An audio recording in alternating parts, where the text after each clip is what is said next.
कि जो हमारे आसपास की दुनिया है जो बदल रही है निरंतर, उस समय। देखिए, कहानियां बदली हैं मतलब उनका रूप बदला है। कहानियां खत्म नहीं हुई हैं, कहानियां हैं, ये खास है। उसका रूप बदल गया है। पहले बड़ी बड़ी कहानियां लिखने का रिवाज था, बहुत लंबी लंबी कहानियां लोग लिखते थे। मेरी माँ कभी उपन्यास नहीं लिखती थी, कहानी लिखती थी, लेकिन धर्मयुग में या साप्ताहिक हिंदुस्तान में 12 किश्तों में, 14 किश्तों में वो कहानी छपती थी, और हफ्ते में एक बार वो अंक आएगा और लोग इंतजार करते थे अगले हफ्ते का कि अगली किश्त आएगी। अब आपके पास ओटीटी में जो सीरियल आता है, आपको 8 एपिसोड एक ही दिन में देखना रहते हैं, उतना भी आपसे इंतजार नहीं होता। पूरा गोया कि पूरा खाना आपको 7 दिन का एक ही दिन में खाना, उस तरह की बात।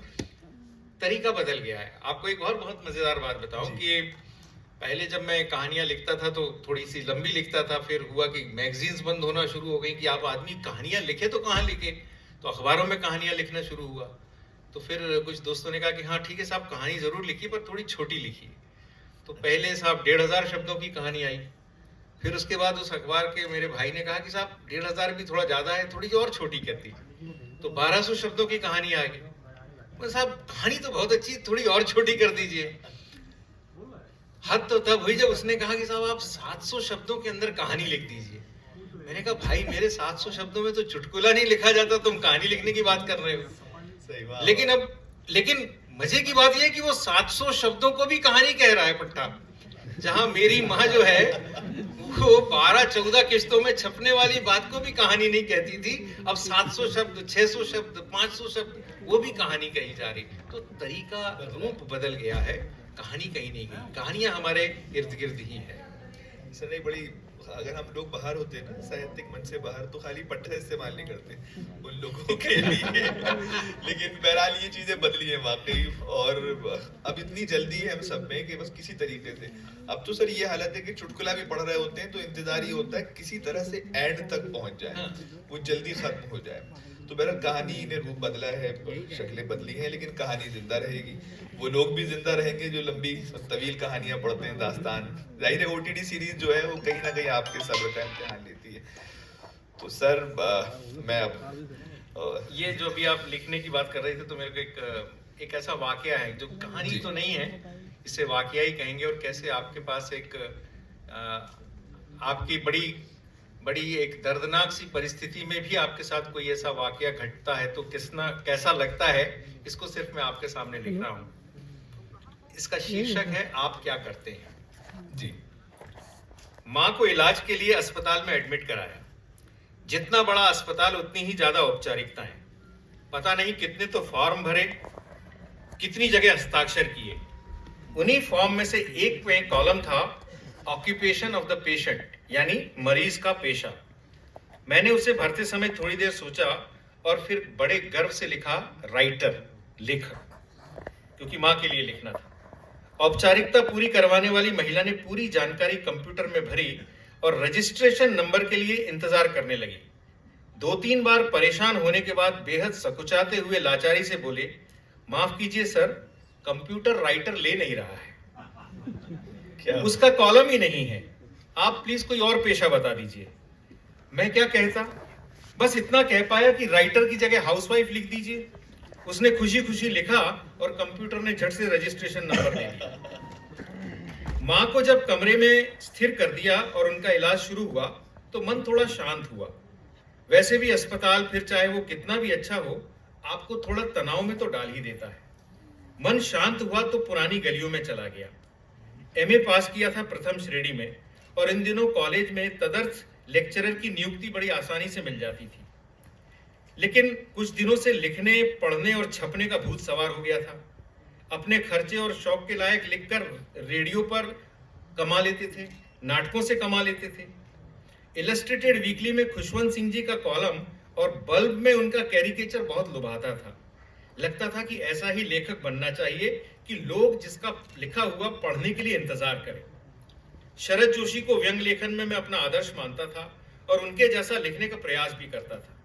उनको आदर्श माना तो उनकी सभी बातों का अनुसरण करना चाहिए, ऐसा भी विचार मन में आया।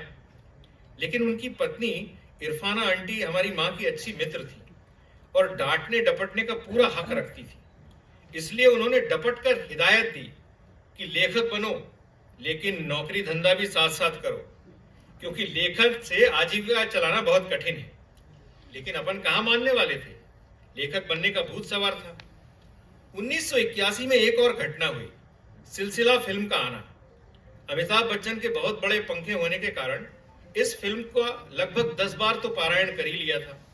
वो जमाना ओटीटी का नहीं था, इसलिए हर बार टिकट लेकर फिल्म देखने जाना पड़ता था। उसमें राइटर अमित मल्होत्रा का किरदार इतना पसंद आया कि पूछिए मत। अरे लेखक बनकर हौज खास में कोठी बनाने की कामयाबी दिल को छू गई।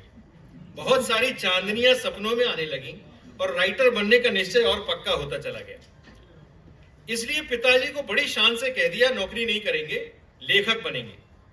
पिताजी भी दिलेर थे, बोले बेटा जैसा मन चाहे करो, बस जब तक ठीक से कमाने न लग जाओ शादी मत करना, क्योंकि तुम्हारा खर्चा तो मैं अपनी पेंशन से उठा लूंगा, लेकिन 2 लोगों का खर्चा बहुत भारी पड़ जाएगा।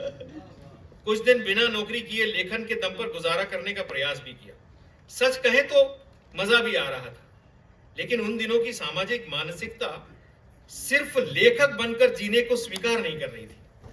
अपने अस्तित्व को साबित करने के लिए कुछ न कुछ करना तो जरूरी था। कुछ रिश्तेदारों ने दया की दृष्टि से देखना शुरू कर दिया। पिताजी से बोले, कम से कम इन्हें यह साबित करने के लिए कि तुम नाकारा नहीं हो, कोई नौकरी कर लो, नहीं तो लोग तुम्हें चपरासी की नौकरी ऑफर कर रहे हैं। उसके बाद नौकरी की कहानी एक अलग इतिहास है। जब मराठी साहित्य पढ़ने का शौक था तो पूला देशपांडे जी को बहुत पढ़ा। उनके लिखने में एक कैरेक्टर आता है अंतु बर्वा। अंतु बर्वा, उनका परिचय गांव के दूसरे सज्जन से कराते हैं कि ये अपने गांव के दामाद हैं और लेखक भी हैं। तो वो व्यक्ति बड़े भोलेपन से पूछता है, लेखक तो ठीक है लेकिन करते क्या हैं? अंतु बर्वा फिर खींचकर उन सज्जन को कहता है कि अरे ये बहुत महान लेखक हैं, वो रद्दी निकालो, उस रद्दी में 10 जगह इनका नाम छपा हुआ दिखेगा। मन में संतोष होता था ये पढ़कर कि जब पूला जैसे लेखक को ये भुगतना पड़ा तो अपनी क्या बिसात। कहानी लेखक के रूप में माँ की पहली कहानी जरा देर से छपी थी, लेकिन जब एक बार उनकी एक कहानी छप गई तो लगातार उनकी कई कहानियां छपी, कई किताबें आई। मेरे मंझले मामा उन दिनों इंग्लैंड में थे और साल में एक बार सबसे मिलने भारत आते थे। जब उन्हें पता लगा कि माँ की 10-12 किताबें आ गई तो वे बड़े खुश हुए।